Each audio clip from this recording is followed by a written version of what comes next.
Buenas tardes a todos y a todas. Bueno, bienvenidos. Gracias las palabras del ministro, del rector y de la decana.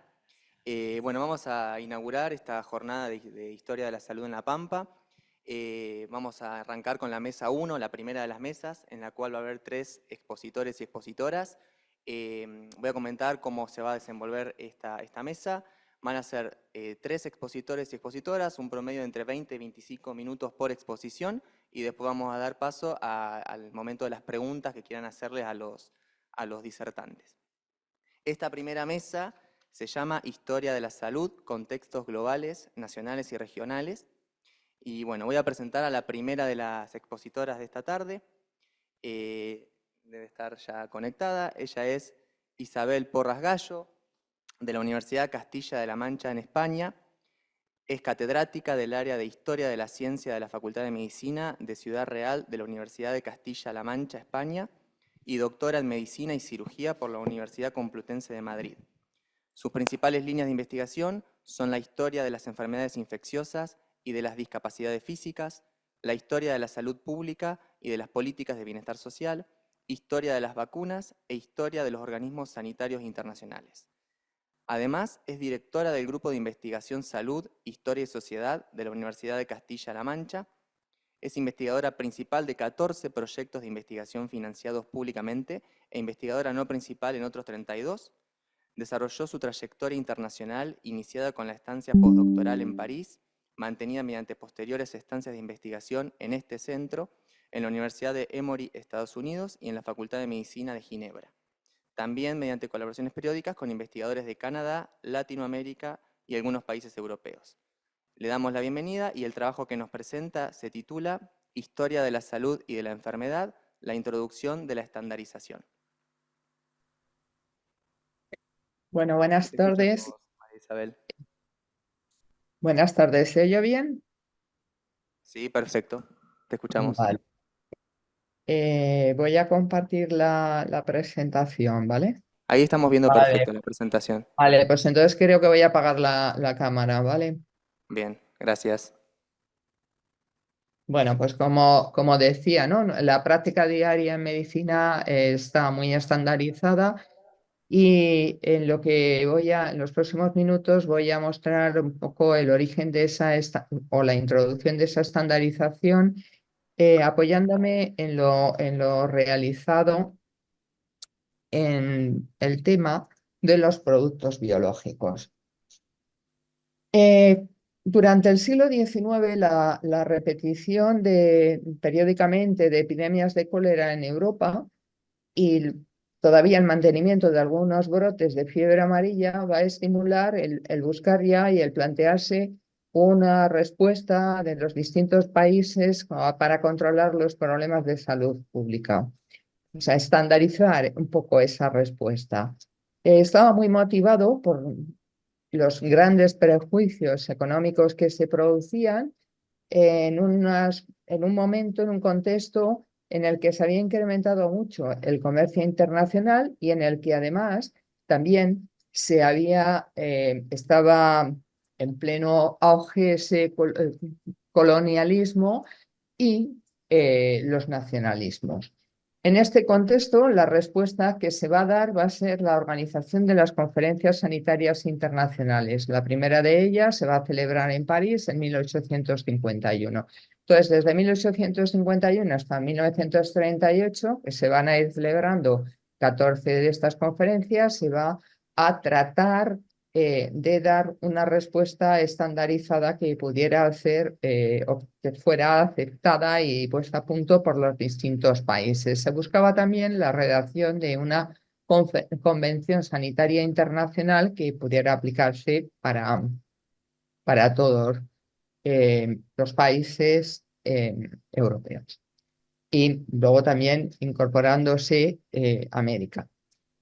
Posteriormente, con el cambio de siglo, lo que va a aparecer van a ser otra herramienta, las organizaciones sanitarias internacionales que van a desarrollar un papel en esa estandarización. La primera de ellas va a ser la Oficina Internacional Sanitaria, creada y con sede en Washington en 1902 para las Américas, para América. Esta organización ha recibido distintos nombres y posteriormente, 5 años más tarde, se va a crear la Oficina Internacional de Higiene Pública en París. Y la siguiente va a ser el Comité de Higiene de la Sociedad de Naciones, creado en 1921 en un contexto, como veremos luego, distinto después de esa Primera Guerra Mundial. Y la última, la actual, la que se mantiene, es la Organización Mundial de la Salud, creada también en otro contexto distinto después de la Segunda Guerra Mundial, que, como veremos, pues asumió algunas, pero las funciones de algunas que quedaron ya entonces integradas, pero que la oficina, ya la OPS, va a quedar configurada como una de las oficinas para la región de las Américas dentro de la OMS, después de muchas tensiones. Junto a estas organizaciones sanitarias internacionales, quería mencionar también, solo brevemente, el papel de la Fundación Rockefeller y de la National Foundation for Infantile Paralysis, o la Asociación Europea contra la Poliomielitis, con otro carácter, pero que van a desarrollar también ese papel complementario en la estandarización, como veremos.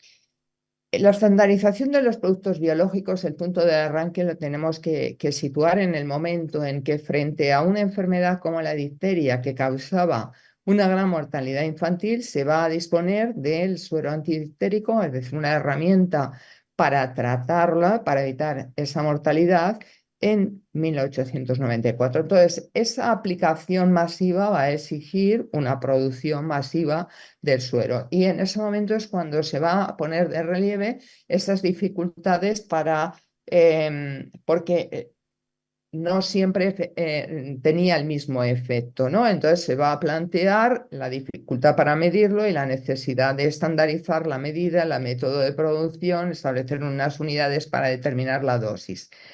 Esta estandarización de productos biológicos, cuando van apareciendo las vacunas, se va a intentar trasladar a los otros recursos. ¿Cuál va a ser ese papel de la Oficina Internacional de Higiene Pública? Bueno, pues esta oficina, que va a tener ya unas funciones más aumentadas, ¿no?, con respecto a lo que se venían desempeñándose en esas conferencias sanitarias internacionales, pues la verdad es que el tema de la estandarización se va a plantear tan solo 2 años después de crearse. En 1909, el delegado belga va a solicitar que la Oficina Internacional de Higiene Pública reuniera información sobre esas disposiciones legales relacionadas con los sueros, vacunas y toxinas, sobre el método del control de los sueros antidiftérico y antitetánico, sobre todo. El comité permanente de esa organización, pues, va a tener interés en establecer acuerdos internacionales para efectuar ese control de sueros, vacunas y antimicrobianos. En 1910 se va a presentar un informe sobre los métodos y medición de potencia de ese suero antidiftérico y una recomendación a los gobiernos que formaban parte de la organización para que se centraran precisamente en dicho suero. Y si revisamos los boletines de la organización, se ve que en 1912, por ejemplo, se recogió legislaciones de Alemania, Francia, Bélgica, España, Italia, Suiza y Estados Unidos, ¿no? Pero es verdad que ahí queda, se para. Este tema vuelve a tener actualidad en 1921, cuando la organización entiende que debería evaluar la conveniencia de establecer un acuerdo diplomático para que pudiera circular el suero por los distintos estados firmantes. Y se va a crear una comisión para recoger la información, esa precisamente que había pedido el delegado belga que se hubiera recogido. Fruto de eso es un informe que se elabora en 1922, donde recoge la información de 15 países y la conclusión solo para el suero antidiftérico.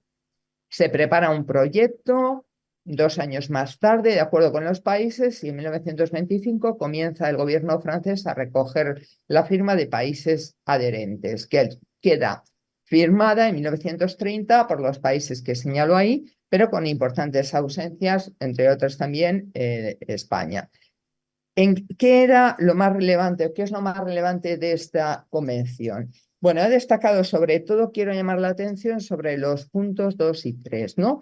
El punto 2, los sueros debían producirse en establecimientos autorizados y la producción debía ser controlada y eficaz. La actividad, el punto 3, se evaluarían unidades antitóxicas y la Organización Internacional de Higiene Pública designaría un laboratorio para conservar esa unidad estándar y poder distribuirla a otros países. Entonces, esto lo que nos está reflejando es una estandarización de su calidad, de la potencia, también de la comercialización internacional del suero antidifterico, y el laboratorio este que se va a elegir para guardar esa unidad, el patrón, va a ser el Instituto Estatal de Seroterapia de Copenhague. ¿Qué pasa? ¿Por qué ha sido? Ahora vamos a ver por qué este movimiento había tenido la Oficina Internacional de Higiene Pública. Pues porque el Comité de Higiene de la Sociedad de Naciones, que se crea precisamente en 1921, en ese nuevo contexto, después de la Primera Guerra Mundial, después de la importancia que han adquirido los sueros y las vacunas durante la pandemia de gripe de 1918-19, es decir, un momento de cambio, que además esta nueva organización pretendía incorporar a la anterior, la que estaba ubicada en París. Las funciones, si vemos, son similares a las que se venían, incluso he destacado en verde, la que se venía desarrollando desde las conferencias sanitarias internacionales, pero es verdad que se va añadiendo, bueno, esa cooperación con esos nuevos instrumentos, como la Liga de Sociedades de la Cruz Roja y otras organizaciones no gubernamentales. Este comité de higiene va a, en él, desarrollar una labor muy importante. El danés Thorvald Madsen, el director del instituto ese precisamente de Copenhague que he mencionado antes, que se va a elegir para guardar la unidad patrón, y va a desarrollar una labor muy importante en relación con la estandarización. El mismo año de 1921 celebra una conferencia internacional de estandarización serológica. Trataba de darse esa respuesta a esa situación que decía que se había planteado, ¿no? Con el uso del suero antidiftérico. Además, en un momento en el que por ese impacto geopolítico de la Primera Guerra Mundial estaba la unidad estándar de Ehrlich que se había establecido con anterioridad a la creación de este comité de higiene, y la unidad que se había establecido en Estados Unidos. Había diferencias entre una y otra en cuanto a la potencia. Esta unidad estándar de antitoxina de Paul Ehrlich, que la había definido este bacteriólogo utilizando el suero de Behring y Kitasato, para poder medir esa unidad, o sea, la actividad biológica del suero, se hacía en animales de laboratorio. Entonces, se va a trabajar, el Comité de Higiene de la Sociedad de Naciones va a trabajar, va a crear una comisión de expertos permanente de estandarización desde 1923, buscando una serie de acuerdos. Yo quería destacar que de los primeros acuerdos que se alcanzan es precisamente aceptar que la unidad estándar de Ehrlich fuera la unidad estándar para el suero antidiftérico y no la de Estados Unidos. Por otro lado, que el laboratorio custodio fuera el mismo que la otra organización va a aprobar. Y, por supuesto, se mantiene esa necesidad de colaboración internacional. El Comité de Higiene de la Sociedad de Naciones, a través de esta Comisión Permanente de Estandarización y las 11 conferencias internacionales que se celebraron y 8 reuniones, va a trabajar en mejorar esa estandarización del método biológico y preciso de comparación de los sueros y luego de trasladarlo a la vacuna antidiftérica.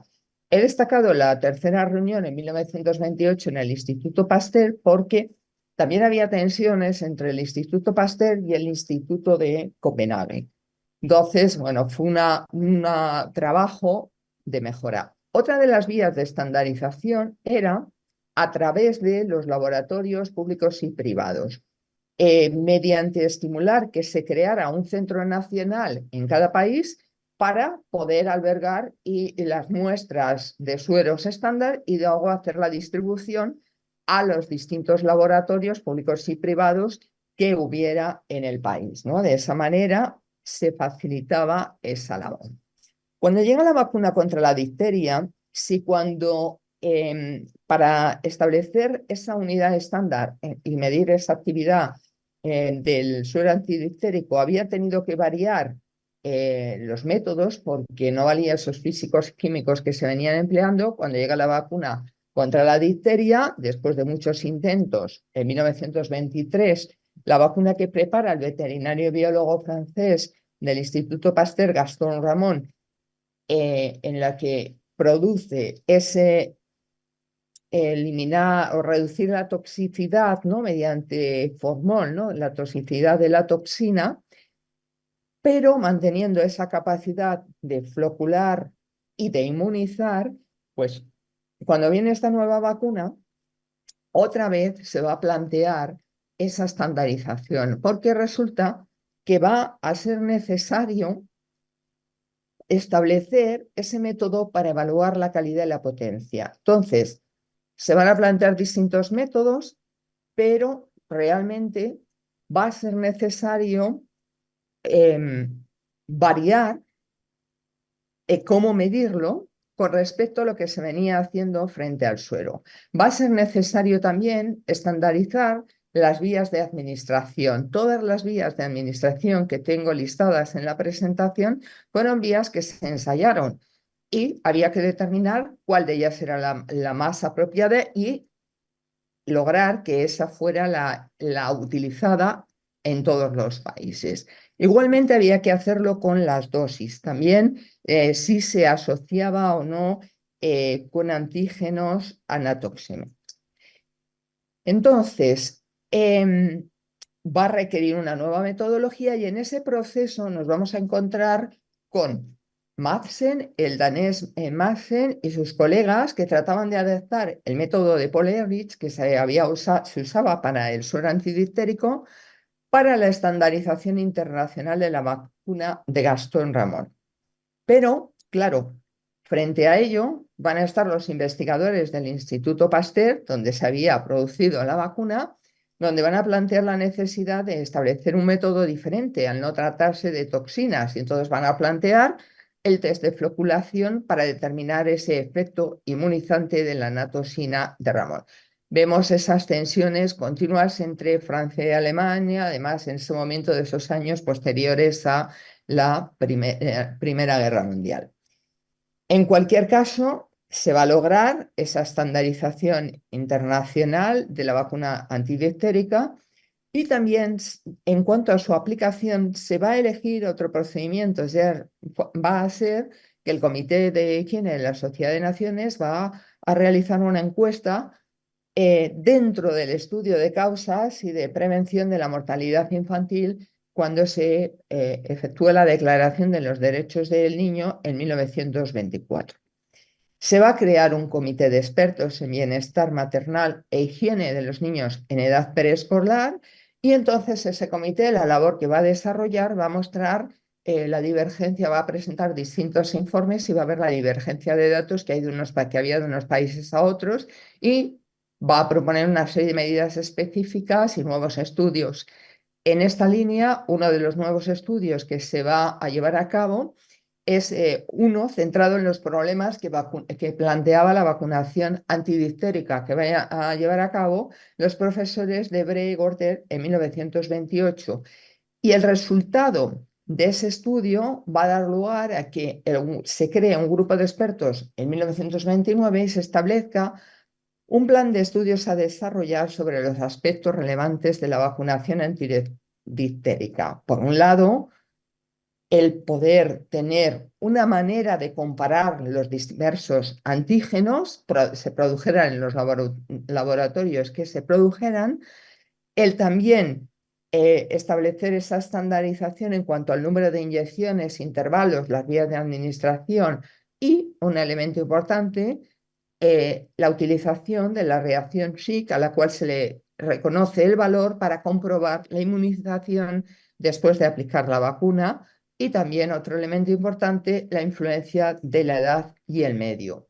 Se realizará una serie de ensayos en los momentos posteriores hasta llegar a establecerse unas conclusiones en 1931, en donde, por un lado, queda claro que la vacunación antidiftérica, si se practicaba en buenas condiciones, con ayuda de una vacuna activa, producía una disminución importante de la mortalidad y la morbilidad en los niños tratados frente a la difteria, y que las reacciones observadas después de las vacunas antidiftericas no eran peligrosas y por tanto que no debían estorbar, no debían impedir que se siguiera haciendo la propaganda a favor de la vacunación de los niños. Por otro lado, que la inyección subcutánea tenía que ser el procedimiento de elección para la introducción de la vacuna, y se recomendaba además efectuar la vacunación antidiftérica en el periodo preescolar, al final del primer año. Las dosis también están ahí señaladas, 3 dosis,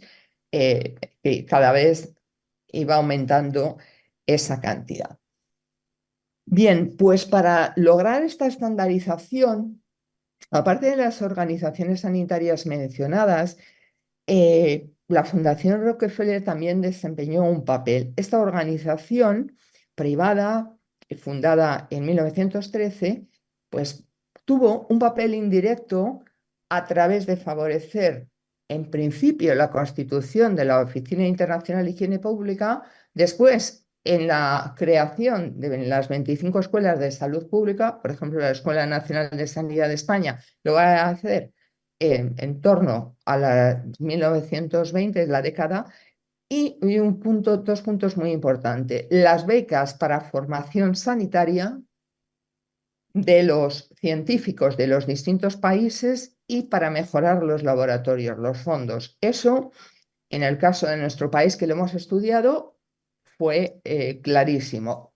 En una línea algo diferente y limitado al caso de la poliomielitis, tenemos también esta otra fundación, también norteamericana, que va a establecer otra vía de estandarización a través de la organización de los 5 congresos internacionales sobre la poliomielitis, porque ahí va a ser clave para estandarizar la respuesta frente a este problema de la poliomielitis, no solo en el tema de la vacunación, sino también en los distintos aspectos de abordar las secuelas, ¿no?, de esa rehabilitación. Y también esta organización va a apoyar la creación de la Asociación Europea contra la Poliomielitis y va a facilitar, a través de esta nueva asociación, la estandarización de los programas de inmunización en la salud. En la organización sanitaria actual, la internacional, la Organización Mundial de la Salud, va a seguir esta línea trazada ya en ese proceso de estandarización en el que había habido esa participación de organizaciones sanitarias internacionales. Sí que ya va a ser la única organización, excepto lo de la OPS, que va a quedar como, después de estar ahí negociando, como la oficina regional para la región de las Américas.